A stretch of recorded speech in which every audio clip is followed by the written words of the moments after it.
Adult Swim just aired the final 2 episodes of Smiley Friends on April 12, 2026, and it's over.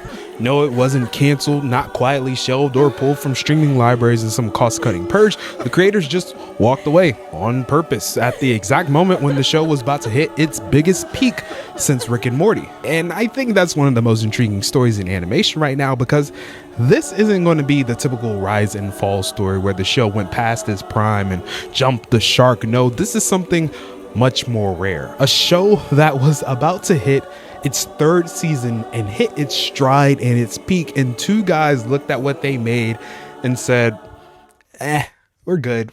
We're done. Like what? And obviously the whole internet was confused and is still confused. Why would you do this? These were 15-minute episodes, and over the course of 4 years, they've made maybe 3 hours worth of content in total. Why stop now? So let's go back to the beginning of this, and maybe we can figure out the answer that we're all looking forward to, the big question of why.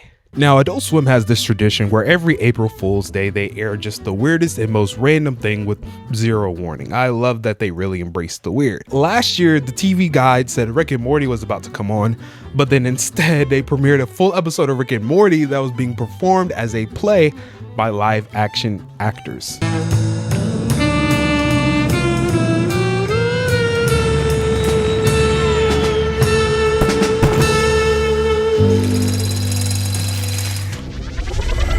So in 2020, alongside Michael Cusack's other show YOLO, a pilot for something called Smiley Friends just appeared on television. No fanfare, no announcement, it was just suddenly there. Now, Adult Swim isn't a stranger to showing or premiering test shows to their audience to see what really clicks and what's a hit and what needs to stay. They do this all the time with their small series on YouTube and now on TV. But this one wasn't like a huge show that came out of a writer's room at a big studio.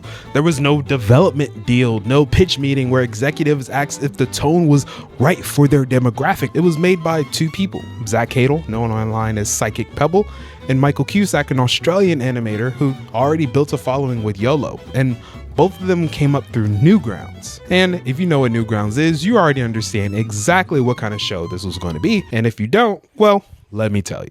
Newgrounds was essentially the lawless frontier of internet animation before YouTube existed and during the early days of YouTube. No algorithm, no advertiser guidelines, no content policy handed down from the platform trying to protect its ad revenue. The stuff that survived on Newgrounds survived purely because it was genuinely funny, genuinely weird, genuinely both at the same time. It was where creators made things that they just wanted to make, and their audience either connected with it or they didn't. Just no in between. There was no middle ground strategy. Yeah, fucking get that shit in. Fucking get that shit. We fucking get it in. Get it. Fucking get it in. Yeah. You weren't optimizing your content for anyone. You were making it for yourself, and that DNA is in every frame of Smiley Friends. The characters weren't designed by a committee. The humor wasn't tested. Nobody asked whether Glep needed a proper backstory to make him more accessible to a general audience.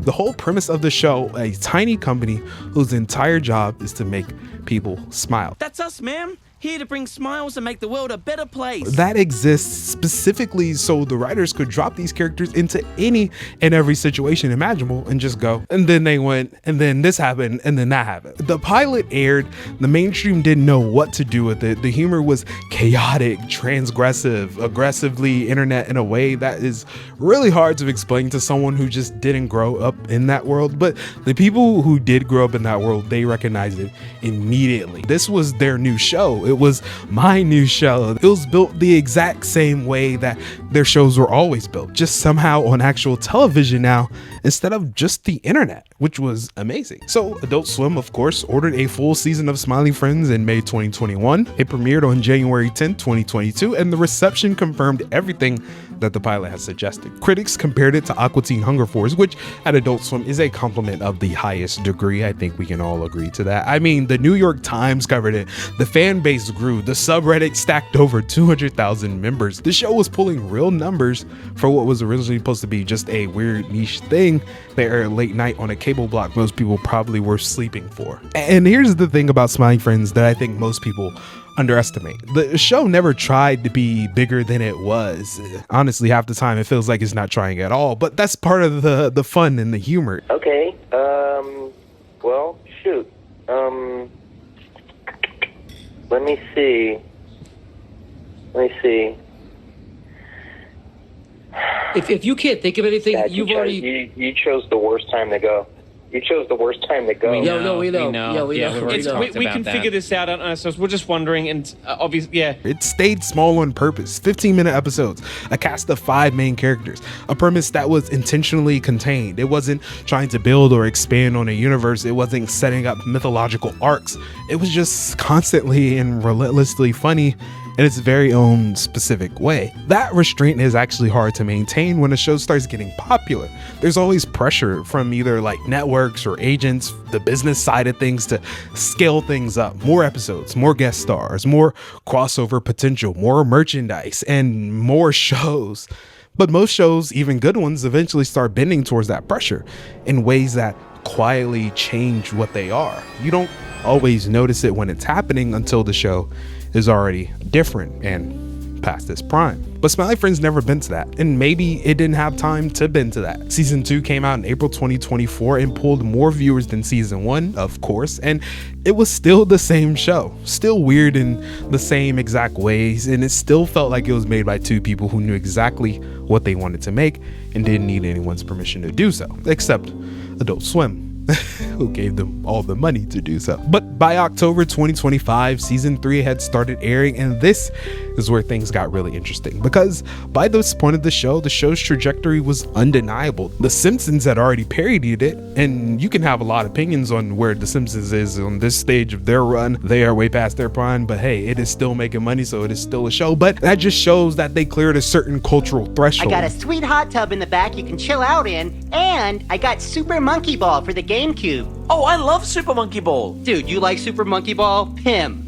Bro, I knew I liked you, dude. Come here, bring it in. Bring it in, brother. Viewership was up again. Season 3 was outperforming season 2. The show was at a tipping point at being another cult following on Adult Swim, and Adult Swim knew it. Before season 3 even finished its run, they announced renewals for season 4 and 5. That's a network's way of saying, we know what we have and we're trying to lock it in. Their agents apparently thought that they could see this thing going for season 20, maybe being the next SpongeBob SquarePants, which could be a good or bad thing. With Rick and Morty aging out of its peak cultural moment, all signs were pointing to Smiley Friends becoming the new face of the network and taking over everything that was pointing up. And then February 2026 happened. Zach and Michael posted a video, 6 minutes, no drama, no shade towards Adult Swim. No hints that anything behind the scenes had gone on, just 2 guys being honest after filming season 3 that they both had the same feeling at the same time. Michael and I are here to announce that Smiling Friends will be ending after season 3 is done. Yes, and we know that's super disappointing to hear. Well, I think people's first question might be, why? What's the reason? Yes, that's it. We should explain why. And to be perfectly honest, after we finished season 3, Zach and I just both had the same feeling where we feel pretty burnt out after putting years and years into this, but also pretty accomplished. Like we just came to this feeling where we're like, I think that could just be it. They were burnt out, but also accomplished. When both of those feelings show up together, that combination usually means something, right? If you're creative, you probably understand. They didn't want to hand the show off to a different team of writers to keep it going without them. They'd seen what happens to shows when you do that. The thing that made it work was inseparable from the specific people who made it. And once you swap those things out, you're not really making the same show anymore. You're just using the same character designs and hoping the audience doesn't notice. And they were explicitly worried about quality. They used the word slop. They did not want to be the guys who kept making Smiley Friends seasons until the show became something less than what it was. They rather stop at a point where people are still asking for more and then keep going until people are relieved it's over. And not many people understand that. I still don't. understand it. Simpsons has how many seasons now? And I mean, it's still on. They Smiley Friends had like a few more seasons in them. Come on. I don't know. Maybe the show was just a small passion project that got bigger than they expected. Maybe it was just too much work for them. Maybe they didn't care about the ratings and success of the show, no matter how weird that sounds. And it does sound weird, trust me, but Adult Swim's response to all of this is also worth noting because it says something about the relationship they had with those creators and the network as a whole. The network essentially told them that if you're not feeling like making a cartoon, we're not going to stop you. Go take a break, come back, or don't. No pressure, no counteroffers designed to keep them locked in. Just mutual respect for their decision. That's not nothing. That's actually a significant thing for a major media network to do when one of their most promising properties that they could have made so much money off of decides to tap out. They could have pushed. They had the leverage, right? But they didn't do it. The final 2 episodes just recently aired April 12, 2026. Friendbot and Charlie's uncle dies and doesn't come back. Zach clarified before the air that these weren't written as series finales. They were stranglers from season 3 that didn't make an original run. There was no grand goodbye episode crafted specifically to close out the series. The show just quietly ended on Saturday night, almost exactly the way it started, which is poetic in a way, on an Adult Swim night, just appearing and then being gone. That's just it. Now, here's what I keep coming back to when I think about all this. There's a very specific and very predictable pattern in entertainment media. Something gets built from a weird, small, genuinely creator-owned place. It scales up, it gets popular, that machine that surrounds it gets bigger, and somewhere in that process, the original thing that made it work starts getting diluted. Not always intentionally, not always obviously, but it just happens. It's bound to happen, right? The people who made it start feeling the edge of what they're allowed to do with the bigger structure. The humor gets slightly safer, even if it didn't for this show. The episodes get slightly more polished in a way that sands down that rough edge of the home style feeling that it had in the beginning. And by the time anyone clearly identifies what's happening, the show is 4 seasons past its best episodes, and everyone's treating it like an obligation that they have to keep going and have to keep making, have to keep doing, instead of something that they actually love. Smiley Friends never got there. It had every opportunity to get there. 2 confirmed additional seasons, a network betting big on it, an audience that was still growing. And Zach and Michael looked at it all and they decided that the healthiest thing that they could do for the show was stop it before any pattern had a chance to play out. And, you know, I have to commend them. In hindsight, maybe it was the best choice. Is that a bad thing to do? I don't think so. I mean, I think it's closer to the opposite of a fall. It's 2 people understanding exactly what they made, understanding exactly what could happen if they kept going, and I don't know, and just choosing an outcome that's safe and can protect what they built. And it just shows that, you know, they're proud of these 3 seasons that they have, and anything going further, maybe they ran out of ideas. In an industry where everybody thinks the default answer is to say yes to more seasons, maybe some shows should have ended after 1 season when you don't have any more ideas. Don't force things. Maybe that's the problem. Will we see this situation again? Not Smiling Friends specifically, but the whole setup. 2 people from the internet, animation background, the Newgrounds generation, they get handed a slot on a major television network, built something completely on their own terms that looks like nothing from traditional television, and watch it become one of the most culturally significant adult cartoons in recent memory, and then walk away with their integrity completely intact and in the show. But I don't know. Adult Swim built its entire identity on letting weird things be weird, and the weirdest, most Adult Swim thing they ever did was let 2 guys say no more than 2 seasons when they didn't feel like making anymore. And honestly, Adult Swim has always supported small creators, so I love that for them. They seem like a great network. It would be awesome to work for them one day. Smiley Friends was 3 seasons, less than like 3 or 4 hours of television in total. It was great, and now it's done. And I think in 5 years we're all gonna look back and be like, yeah, that was the right decision. Let me know what you all think. Was Smiley Friends ended too soon? Should we have gotten to season 5 at least? I don't know. Let me know what you all think in the comments, and I'll catch you all later.